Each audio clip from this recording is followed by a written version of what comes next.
Hey everyone, this is Scott from the Scotch Girl Podcast. Welcome to another edition of ReWatching Agents of S.h.i.e.L.D. Today I'm going to be talking about Season 2, Episode 12, Who You Really Are. This is going to be starting off with the plot summary, so we have some idea what happened in this episode. And then I'm just going to be talking about my general thoughts after having rewatched this episode, picking up on some different, and then mentioning some different foreshadowing and Easter eggs I noticed as well. So let's just get started with the plot summary, which goes, S.h.i.e.L.D. is called in to help an amnesiac Lady Sif, who was last seen fighting an incredibly strong man, and is searching for something called Kalva, which they soon discover is the location where Whitehall had found the diviner. They capture the man who restores Sif's memories and introduces himself as a Cree named Ventak, who has come to destroy all the diviners and kill anyone affected by the Terrigen crystals inside. When Sky's abilities are revealed, Sif and Ventak attempt to capture and kill her respectively, but Bobby wipes Ventak's memories using his own weapon, while Coulson convinces Sif to leave Sky be. Sif returns Ventak to his planet, warning Coulson that the Kree should no longer be a problem, but Sky may be a greater danger than he realizes. Meanwhile, Bobby tries to end her rekindled relationship with Hunter when Mac warns her that he is getting too close. But Hunter angrily confronts Mac about this and his suspicions that Mac and Bobby are hiding something, forcing Mac to knock him out.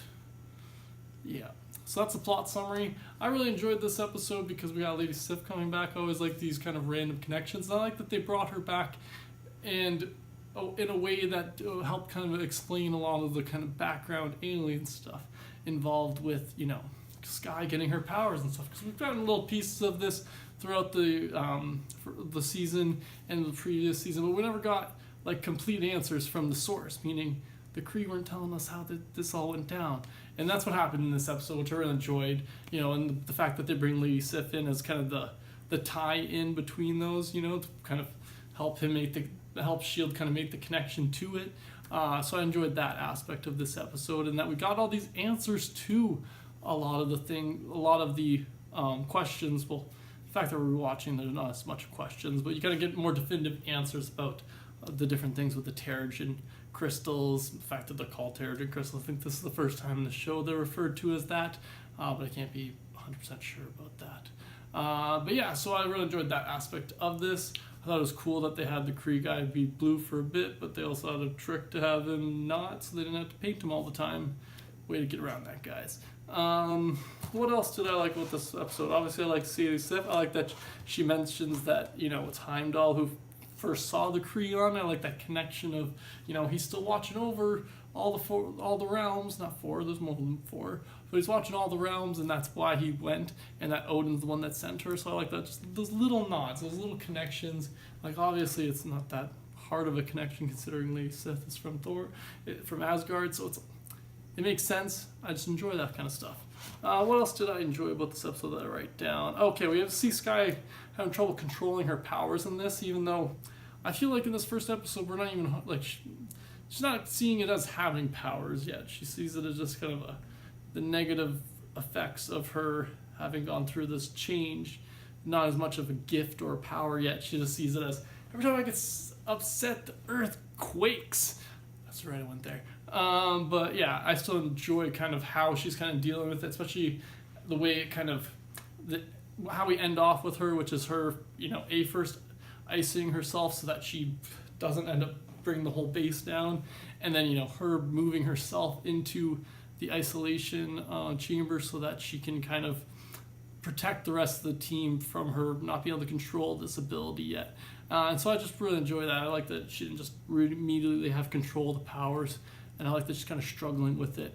I love that her and Fitz were kind of together on it, kind of hiding it at first, and then it kind of all comes out, and they're both just like, sorry, Gemma, sorry. And then Gemma's like, but she's Sky, she would have been different. And I'm like, no, I'm on Fitz and Sky's side. I would have hit it from all y'all too. You people are mean to people sometimes. Like you're talking about making a harsher icer, Gemma. Come on. You want them to tell you? Get over yourselves, guys.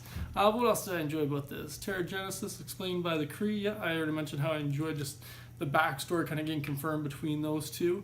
Everyone discovers Sky's secret, that changed and has powers, and then it ends with who is backup. Oh, yeah, I kind of missed this until the end. So Hunter ends up confronting Mac at the end, being like, who's backup? Because at one point, Bobby said to Mac, oh, maybe we should call in the real backup. And when I heard that line, I couldn't think exactly what she thought of what it meant.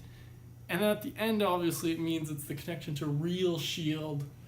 And that's Bobby and Mac's connection to it. And it just, I didn't realize it till the end of the episode when, Mac knocked out Hunter.